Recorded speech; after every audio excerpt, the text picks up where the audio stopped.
Hello and welcome to Say Hi to the Future, a podcast aimed at highlighting the human side of ingenuity. My name is Ken Tenser, CEO of SpyderWorks, a leading business consultancy for mid-market organizations and entrepreneurs globally. With me today is Samra Zafar, keynote speaker, belonging and wellness expert, and best-selling author of A Good Wife. She has been recognized among the top 100 most powerful women in Canada, top 25 inspirational women in Canada, and top 25 Canadian immigrants. Like this video if you enjoy our show, and subscribe to our channel. Leave us a comment with who we should interview next. Thank you for tuning in, and I hope you enjoy the show. Okay, Samra Zafar, welcome to Say Hi to the Future. Thank you so much. Very, very excited to be here. Thank you for inviting me. So Samra, I want to start by reading something that you wrote and posted not too long ago, actually. So 10 years ago, when I rocked across the stage at Convocation Hall to get my degree at the University of Toronto, after many years of struggle and opposition against my education, I never imagined that one day I'd be delivering the convocation address on that same stage. Education and this university has been the gateway for freedom and respect for myself and my two daughters. I mean, there is so much tied up, so much emotion and passion. Can we talk a little bit about, firstly, the years of struggle and opposition, just so that the listeners and viewers get a, sort of a sense of what you've been through? Yeah, thanks for asking that. And thank you for bringing up that post. It really was a very meaningful day for me. And when I came to Canada, I was a child bride in a forced marriage as a teenager, having no clue about this country, what options are available to me, what my rights are. And I was thrust into this marriage to an absolute stranger who was older than me. So I didn't really have a lot of autonomy, if any. And I was feeling really lost and scared, but there was this little bit of hope. I'm an eternal optimist. So there was this little bit of hope that maybe this is the land where I can fulfill my dreams and goals. And then those hopes and dreams were cut short because I was in this marriage and I was told that that's my real job as a woman, is to be someone's wife, someone's mother, someone's daughter-in-law, et cetera, et cetera. So it took me a long time, 10 years of a lot of battles, a lot of internal battles, as well as external battles, overcoming the opposition against my education from my ex-husband and his family, overcoming my own inner beliefs about how much I can achieve and what my boundaries are and what are the boxes I'm supposed to fit in and what are the boxes I'm supposed to break. So all of those things took a long time until I was able to finally start university and then graduate. So graduation was such a meaningful day for me. And then just exactly 10 years later, because I graduated in June 2013, after all these years of struggle, and then eventually leaving my marriage and going through all the aftermath of that, and finally getting my degree, which was such an emotional moment for me. And that same day when I went home, I had shared my story that same day, and my social media was flooded with messages from people all over the world thanking me and congratulating me for breaking the silence. So it was such an, I'll never forget that day, June 10th of 2013. And then just, 10 years later, on June 8th, 2023, I was now a speaker at that same stage. So it was like life coming full circle in such a beautiful and profound way. Well, one, thank you for sharing that. And two, the second part of what you wrote, education and this university has been the gateway for freedom and respect. That is, it's profound, it's insightful. Why was education that beacon for you? I get asked that question quite a bit, especially from women who are in the same situation, because people say like, well, I don't have the kind of educational aptitude that you did, so I don't think I can do what you did. And I often say, like, everyone has a strength, everyone has something. that you can latch onto. And when you focus on that strength and use that as almost like, like your rope to climb out of a well. And that's what I did. I always knew from a very young age that I'm very, very academically inclined. Even growing up, I was that annoying student who would get upset about the 2% that I did not get on an exam, and instead of being happy about the 98% that I did. So I've always been very academically inclined. Each exam, each assignment was like a milestone for me. I had to do my best. So when I was stuck in that marriage and I didn't see any way out, education was my beacon of hope. And I knew that if I had my degree, if I had my education, if I could get a job, if I could put food on the table for my children, if I could have some kind of autonomy and financial stability and agency, then maybe there is a way I can move forward. So I used that. And when I was told I can't go to high school because I came here without a high school diploma, I found the Independent Learning Center and did all my high school courses online. And then I was told I can't go to university because there's no money. So I knew that, okay, now I have to make money on my own. So I can't go out and get a job. That's not allowed. So I started to work as a babysitter at home and eventually saved money that way. So whatever I did at that time was with that focus that I want to get my education. I wasn't thinking about leaving the marriage then. I mean, it was always in the back of my head, but I wasn't designing an escape, so to speak. I was more like, I need to get my degree because that way I will have an equal standing in this marriage. I will be able to at least, have a career, bring in some money, have some leverage, be an equal and not be completely dependent. And that also education gave me confidence to be able to stand up for myself and to call out the abuse that I was subjected to, and which then, counterintuitively, actually became the reason for them to exacerbate the abuse. But it also then became the impetus for me to be able to leave. Right. As you tell that, and look, the story is very, very different, but one of the messages that I've always given to my kids, boys and girls, is that the only thing that I can give to you as a child that can't be taken away is your education.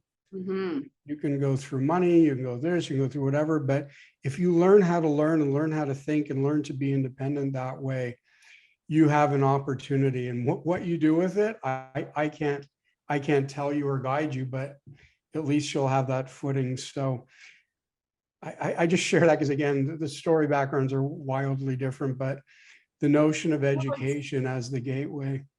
Absolutely, you're true. I say the same thing to my kids. I have two daughters, and they are both very different than me. They're not as, pure academics sort of inclined as I was. They're very creative. Like, I can't do what they do. I can't draw circles to save my life, but they can make elaborate art. So I always tell them, focus on your strengths, but make sure you never compromise your education. So no matter what you do it in, that is your choice. What you do with it is your choice, but always have your education, because that's something no one can ever take away from you. You will have that. It will never be taken away. It'll never be snatched. You can come back to it at some point if you want. Like, I did my first 2 degrees in economics and did very well and had a career, and established career, which I left and then went back to medicine.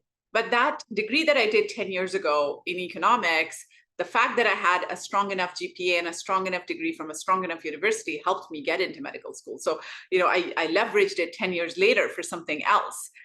So that is something no one can take away, and it is yours, and it will only open doors for you. So never compromise on that. Everything else will fall into place. Samra, I don't want to skip over or glance over what you just said because it's quite unique. You've moved on from 2 degrees in economics and now you're in medical school. That's a different path. I'm either brilliant or I'm crazy or I'm a bit of both. But I've heard, science is this, that, the other thing, but never thought of an economist going into medicine. So what moved you to that? Oh gosh. Well, it wasn't one particular thing. It was a series of things that had been happening over the past several years, maybe even the course of my life, really.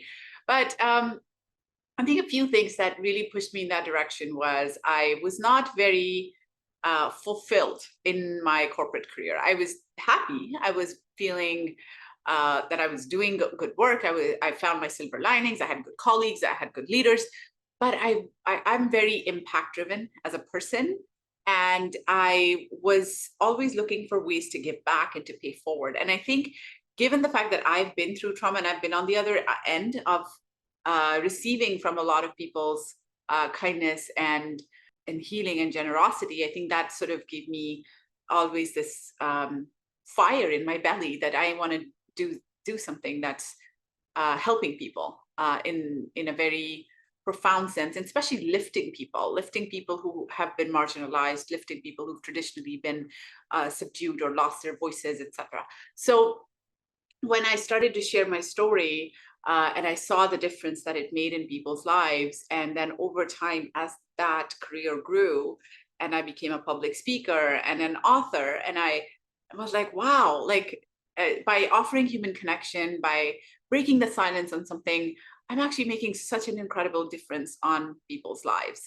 And at the same time, my daughter was going through some mental health challenges because of the abuse that I was subjected to at a young age, but they were exposed to. So I was, both my kids were exposed to all of that. So I started to think, well, I've left the marriage. So why is this happening now? And I started to read books about how trauma and abuse and sexism and misogyny and patriarchy and all these sort of systems that society has created to subjugate people of certain groups, how they affect our mental development.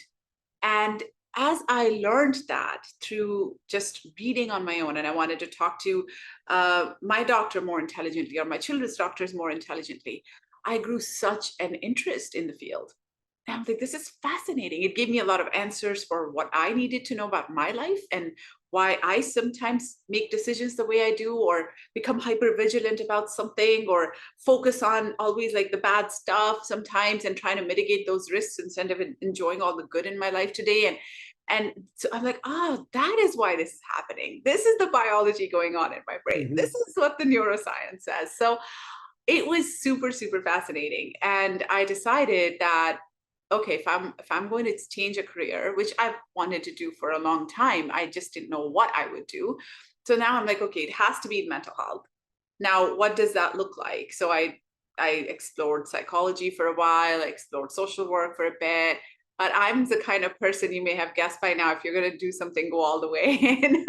Right. So I thought to myself, well, somebody had it way back some time ago, like somebody had told me about McMaster being open for students who have non-traditional backgrounds and don't necessarily need the science degrees and all. So I said, okay, well, maybe I can give this a shot, and here we are. So I'm finishing med school and starting next year my residency in psychiatry, hopefully if all goes well.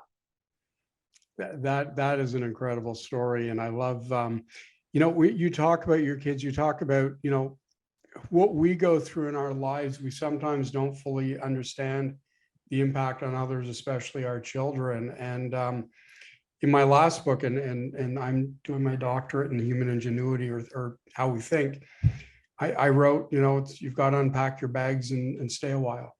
And until you unpack them, and I'm not a psychologist, I'm not a psychiatrist, but until you unpack them and deal with what that luggage has been, it's very hard as an individual or as a leader to truly go forward. And I think we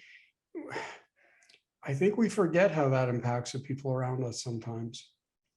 Absolutely. And I think it's also really important to realize that we don't move on from stuff that has happened to us. We move on with it. It never goes away. There are parts of our life, there's a lot of bad things that have happened to me, but I will never forget them.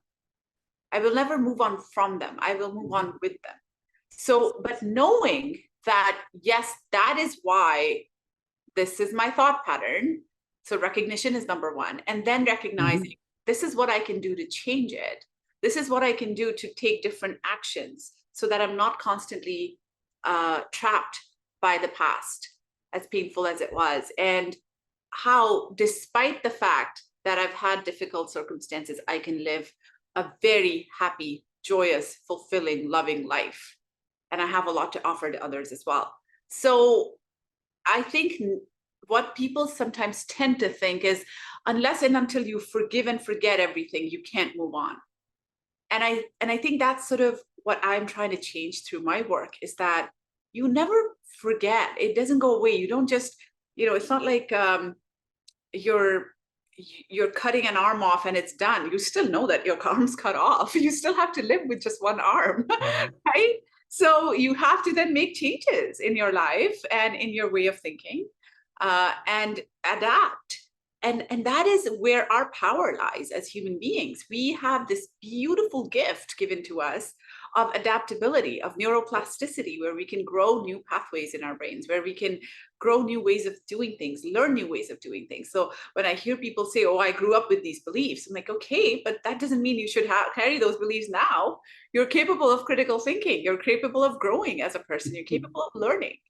So it's really important to understand where our power lies. What people tend to sometimes focus on is, I can't change this, so I can't do anything about it. Like, you may not be able to change the circumstances, but you can change your response to it. And that's where all the power is. Well, and as you tell that, I mean, you have done so much to take it with you, but take it with you for good or help of others.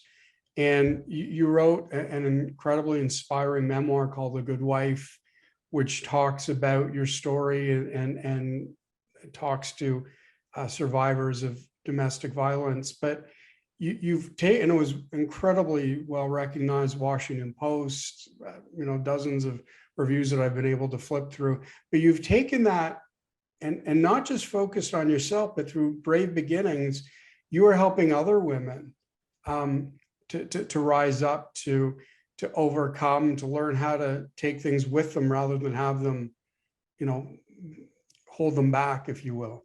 Mm-hmm.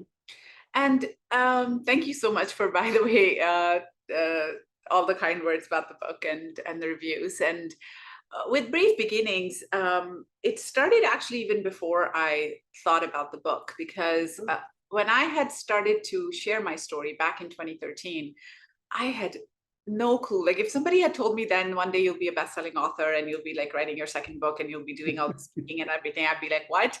Like, how many heads do you have? Right? So, but when I started to share my story, I would get approached over social media by women in the community who would be like, can I just talk to you for 5 minutes?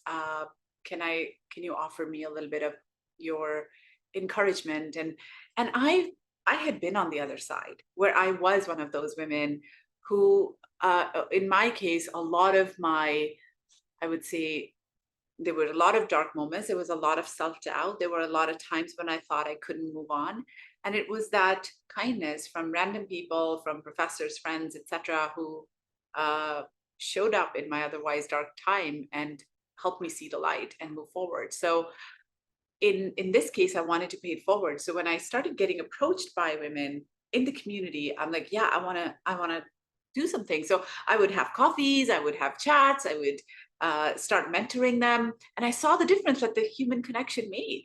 So a few of them were able to go on back to school or start new businesses, or, just flourish in their personal lives. One woman started dating again. One person started to build a new social support system. And it was all about that reintegration back into society. Because, when you're leaving abuse, it's not just you've left that person behind and you move on.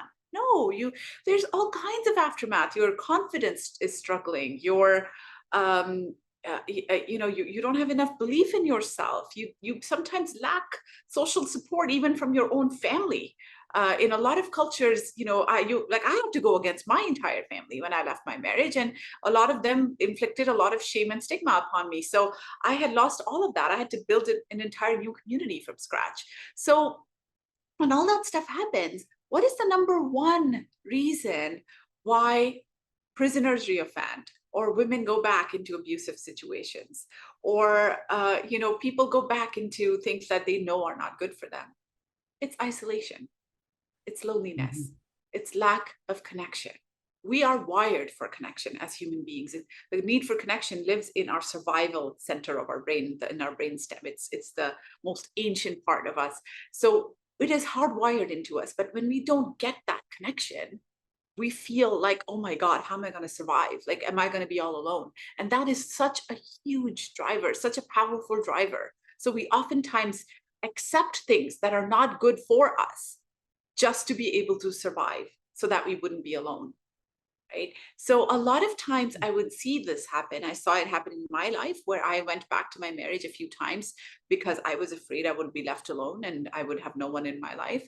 And then I saw that with other women and I started to mentor them and support them.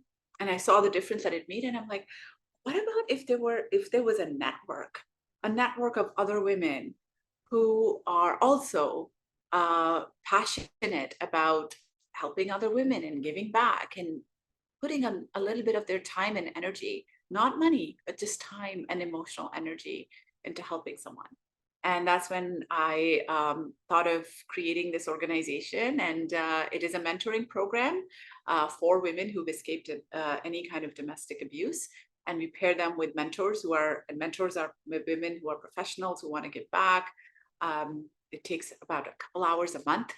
It's not a big time commitment, but it can mean the world to somebody else. And we're very, very proud of it. And we just, Great Beginnings just recently got approved for charitable status by CRA. So we can now expand and Very good. do fundraising. Yeah.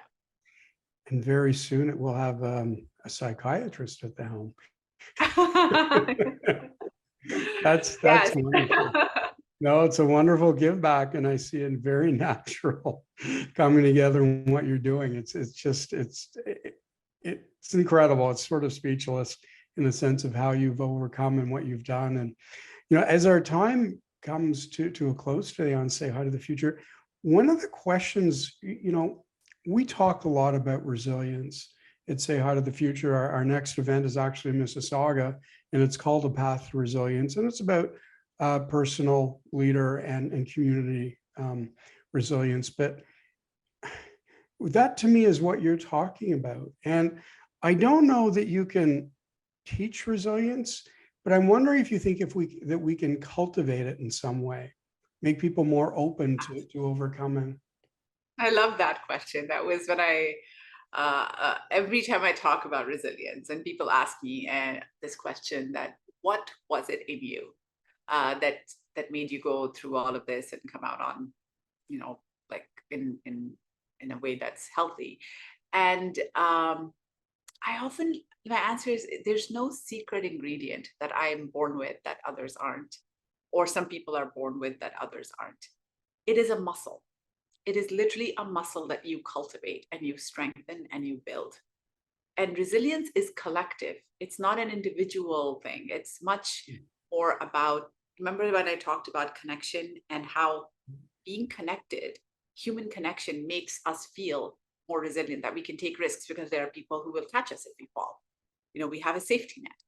But when you're all alone, you have to give that connection to yourself. You have to connect with your heart, with your inner world. So even when there was no hope of me ever being able to go to school in those early years of marriage, I would still stand in front of a mirror and practice my graduation speech.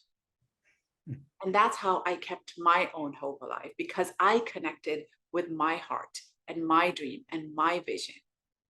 And I knew that if I don't believe in my dreams, no one else will. So yes, you need a support system.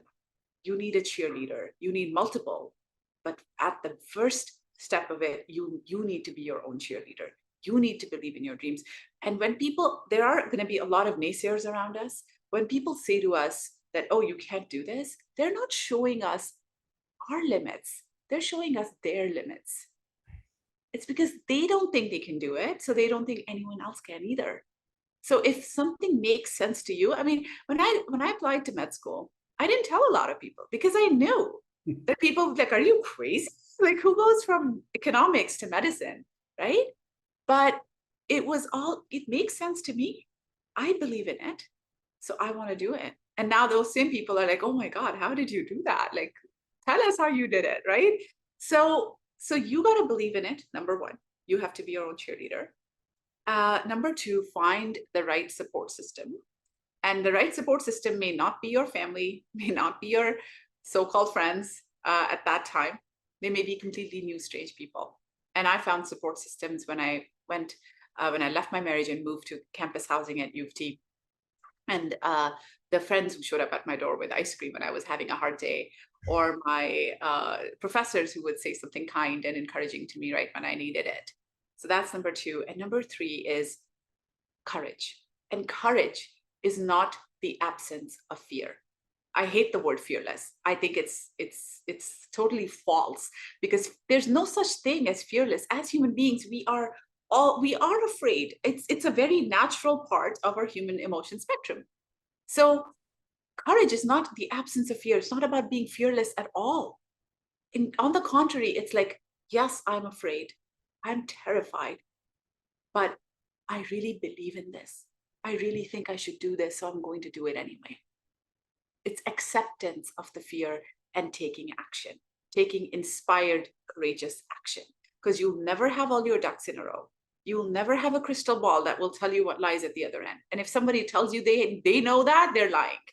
So you'll never know. But I mean, do your planning, do your research, right? But in the end, you have to trust yourself enough that no matter what happens, you'll figure it out. And you have to jump and you have to take action, because you can sit there, you can cultivate the best support system, you can give yourself as many pep talks as you want in the mirror. But unless and until you take action, nothing will change. So take that action, take a tiny step, even a tiny, tiny step of action can do wonders. Because if you look at a graph and you have a tiny inflection point, and then you look at the trajectory of that line, it'll end up completely different than where it would have ended up, somewhere else, let's say 10 years down the road.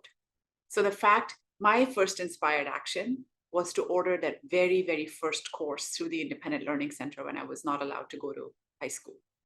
I never knew that would lead to me sitting here today, but it was then a series of inspired actions. So you do one thing, and the next one becomes a little bit easier. Then the next one, it's kind of like going to the gym. You lift, 5 pounds, and then the next month you're going to be lifting 10 and 15 and 25, and then eventually that becomes your lifestyle.